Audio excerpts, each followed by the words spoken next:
guys, anyone else on board? On board? This is the floor.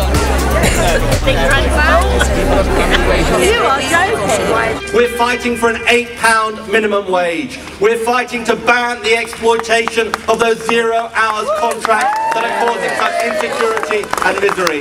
We're fighting for apprenticeships for our young people. We're fighting to reduce the tuition fee from £9,000 to £6,000 and make amends for Calamity, Clegg and what he did across our country. And we're fighting to rescue our National Health Service from this government with a for more doctors, nurses, midwives and care workers. And we're fighting for something else. We're fighting for something else. We're fighting for a basic idea of fairness in our country. And let me tell you what that means. It means doing what no government has done for 200 years and abolishing non-dom status by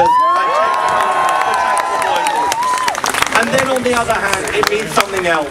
It means abolishing the pernicious, the hated, the unjust bedroom tax. If you want to know the difference between a Labour government and a Tory government, that is the difference.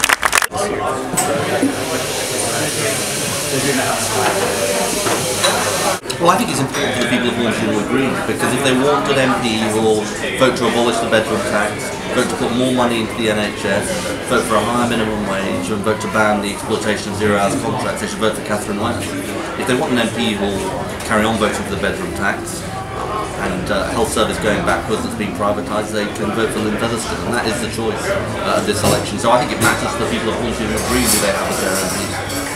Well, I respect the choices that people are thinking about in this election, but I do say to anybody that there's only 2 people who are going to be the MP in this seat, and that is Catherine or Lynn Featherstone.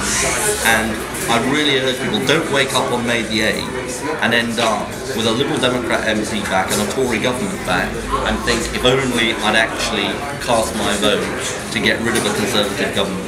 You know, that is the choice of this election. If you want a continuation of Conservative government, then you can vote for Lynn Featherstone. But if you want to get rid of the Conservative government, and if you want a Labour government, you need to vote for Catherine West, because that is the choice in this constituency.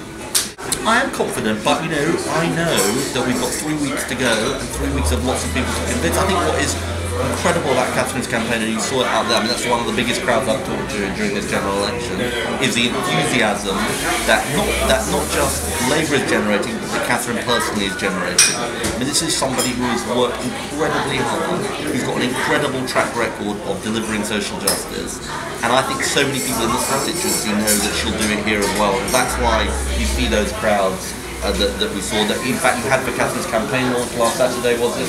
And which you saw today. Well, we should end the free schools experiment. We should end a situation where you're building new schools in areas with surplus places and not putting money in to class sizes and schools in areas where there is need. And that is the big choice. It makes no sense to be building new free schools, a whole bunch of new free schools, when we know there is that schools places crisis. And that's what the Labour government would do. Well, Labour is the only party in this election promising to protect neighbourhood policing. Neighbourhood policing is massively under threat from the Conservatives. They've got their extreme spending plans to double the cuts next year. And I think you need a government that will actually, recognise that value of neighbourhood policing. I think it's so important to people in this area, particularly given the crime that has happened, as you say, recently. And again, it just goes to the bigger choice of this election, which is what kind of country we're going to build, and are we going to have public services there for people when they need them? Well, I'm confident and optimistic, but I know that we've got 3 weeks to go, 3 weeks with people to convince. I think we are the people-powered campaign. We're the campaign with momentum. I think if you look at what we've been doing in this campaign, it's setting out the big choice. It's showing that, we're not going to rest on our laurels. We're going to take the argument to people, whether it's on 0 hours contracts or on building homes or non-doms. We're the people, I think, making the weather in this campaign, and we're going to keep doing that right up to election day.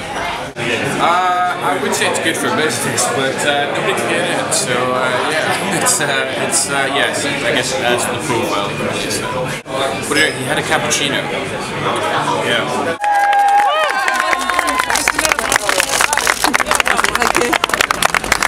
What this is serious is I'm suffering.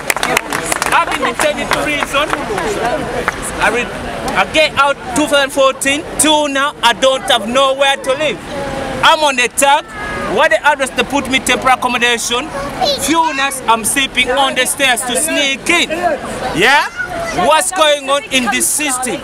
Nobody helping us. We can't work. We can't do no nothing. We're confused. All right? We don't know what to do. I know detention order go to me. They took my flat away. I don't have nowhere to live. I'm still suffering in this street. What the government do? The councils, they're telling us, you know, priority needs.